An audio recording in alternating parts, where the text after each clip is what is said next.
आज की अपनी इस वीडियो में हम जानेंगे करवा चौथ पूजा विधि। स्टेप बाय स्टेप कैसे करवा चौथ का व्रत किया जाता है, पूजा कैसे की जाती है, विधि क्या है, तरीका क्या है, नियम क्या है, वो सारी चीजें आज की वीडियो में हम डिटेल में जानेंगे। करवा चौथ का व्रत हर सुहागिन स्त्री अपने पति की दीर्घायु और अच्छे स्वास्थ्य के लिए धारण करती है।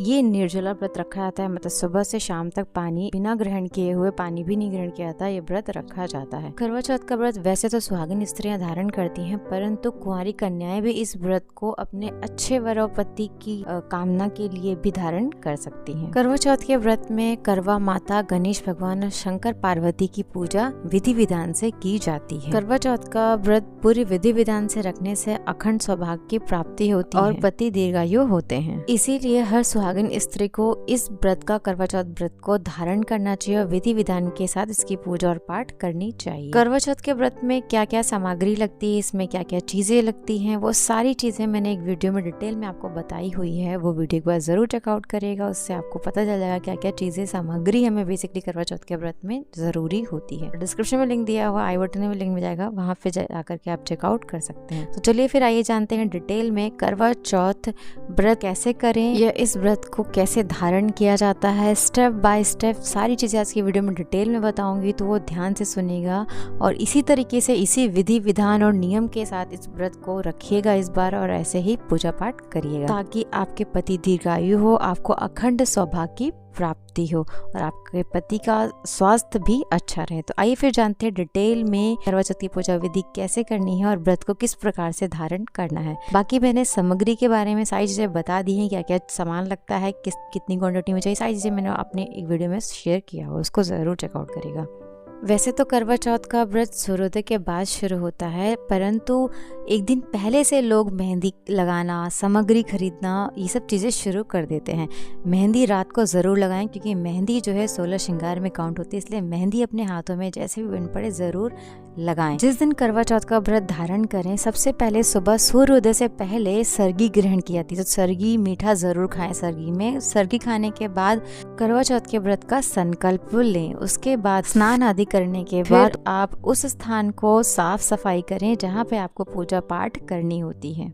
पूजा पाठ यहाँ पे संध्या बेला में होगी, शुभ मुहूर्त में ही शाम को पूजा की जाती है। उसके बाद जो भी फरे, जो बेसिकली करवा चौथ में बनाए जाते हैं, चढ़ाए जाते हैं, उसकी व्यवस्था करें। खाना, भोजन जो भी आप चढ़ाते हैं, बनाते हैं, वो ज़रूर बनाएं। जैसे कि मैंने यहाँ पे आलू गोभी की सब्जी बनाई, पूड़ी खीर बनाई है चढ़ाने के लिए। उसके बाद जब संध्या का समय आता है पूजा पाठ का, तो मेहावर यानी कलर ज़रूर लगाएं, ये आपके 16 श्रृंगार में काउंट होता है। तो श्रृंगार करें। श्रृंगार करने के बाद सबसे पहले जहाँ पे आपने साफ सफाई किया, वहाँ चौकी रखें। चौकी रखने के बाद सारा सामान पहले छत पे लाके रख लें जहाँ पूजा करनी होती है।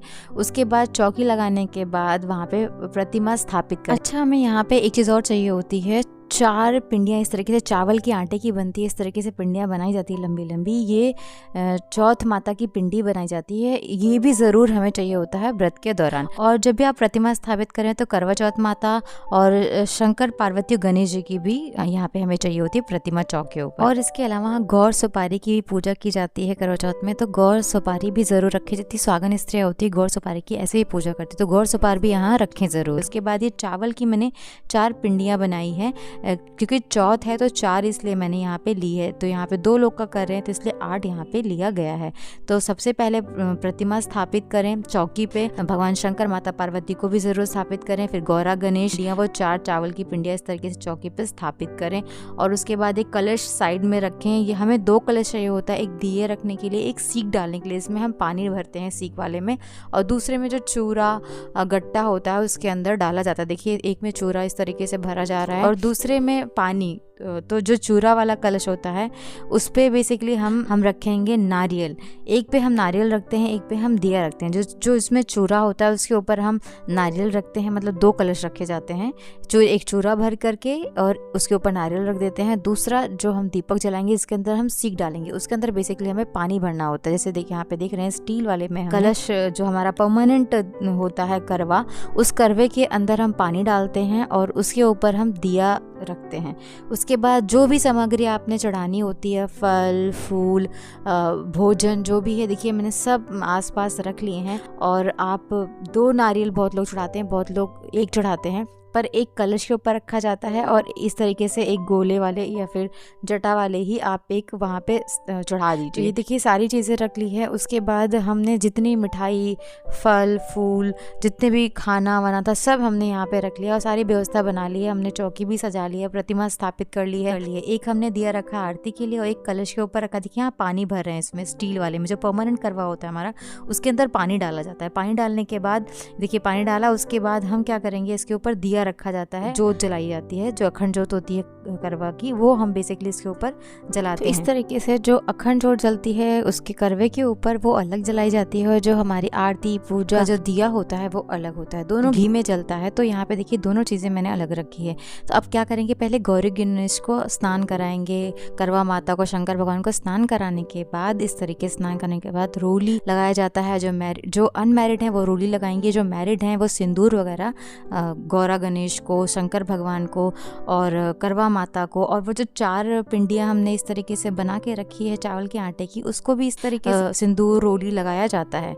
तो अपने अपने हिसाब से अगर आप मैरिड हो तो सिंदूर लगाएं, अगर आप अनमैरिड हो तो उसमें रोली ही लगाई जाती है। इस तरीके से सब जगह अभिषेक करने के बाद फूल चढ़ा दें। फूल चढ़ाने के बाद आप इस तरीके से करवा के ऊपर जो रखा है ये अखंड ज्योत, इसको आपको स्वयं जलाना होता है। जलाने के बाद आप धूप बत्ती अगरबत्ती जलाएं, आपका जो आरती वाला दीपक है वो भी जलाएं और खाने का इस तरीके से भोग लगाएं माता को प्रार्थना करते हुए कि जो भी तुलसी दलिया बनाया है जो अपने घर में उसका भोग लगाएं माता। उसके बाद फिर कथा पढ़ी जाती है। एक चीज का विशेष ध्यान रखें कि करवा चौथ में 4 कथाएं पढ़ी जाती हैं। 4 कथा वाला ही बुक लें, वही पढ़ी जाती है। करवा चौथ में 4 कहानियां होती हैं, 4 व्रत कथा होती हैं, वो चारों पढ़ी जाती हैं। 4 पिंडियां इसीलिए यहाँ रखी जाती है। देखिए यहाँ पे मैंने फूल माला सब अर्पित कर दिया और यहाँ मैंने करवा चौथ का जो व्रत कथा है 4, वो चारों इस तरीके से पढ़ूंगी। पढ़ने के बाद फिर जब ये हमारा व्रत कथा खत्म हो जाएगा चारों, उसके बाद हम क्या करेंगे, हम करेंगे खड़े होंगे, फिर आरती करेंगे। सारी चीज़ें मुहूर्त के बीच में ही आरती, जब आपका चंद्रमा निकल जाए तो पहले यहाँ करवा माता की नीचे आरती की जाती है, फिर आपको जो है ना आरती की जाती है चंद्रमा माता की आरती उतारने के बाद। अगर आप विवाहित हैं तो इस तरीके से चलनी में दीपक रख करके, घी का दीपक रख के पहले आप चंद्रमा माता की इस तरीके से आरती उतारें और उसके बाद अपने पति की आरती उतारने के बाद उनके पैर छूने चाहिए। ये मैरिड वुमेन करेंगे। फिर उसके बाद अर्घ दिया जाता है। अर्घ चाहे मैरिड हो चाहे अनमैरिड हो, दोनों को ही देना चाहिए। अर्घ देने के बाद फिर पति के हाथों से, अपने पति के हाथों से जो भी आपने भोग लगाया था मिठाई, वो उनके हाथों से खाया जाता है। उसके बाद फिर 1 गिलास पानी अपने पति के हाथ से पीना चाहिए। उसके बाद ही ये पूजा संपन्न मानी जाती है। उसके बाद ये आपने जो भी अपने घर में बनाया उसको ग्रहण करें, भगवान को नमस्कार करते हुए और धन्यवाद करते हुए कि हमारा व्रत संपन्न हुआ और हमारे पतियों को दीर्घायु प्रदान करें माता। उसके लिए बहुत बहुत धन्यवाद माता का करें। और एक चीज का विशेष ध्यान रखें, व्रत खोलने के बाद तुरंत भोजन या फिर चाय वगैरह लोग पीते हैं, बिल्कुल ना पिए। नारियल पानी पीने की कोशिश करें, उससे पेट आपका ठंडा रहेगा और आपको पेट से रिलेटेड कोई दिक्कतें नहीं होगी। इस चीज का भी ध्यान रखें। तो इस तरीके से करवा चौथ की पूजा विधि होती है और इस तरीके से पूजा करना चाहिए जिससे कि आपके पति की आयु जो है दीर्घ आयु प्राप्त होती है।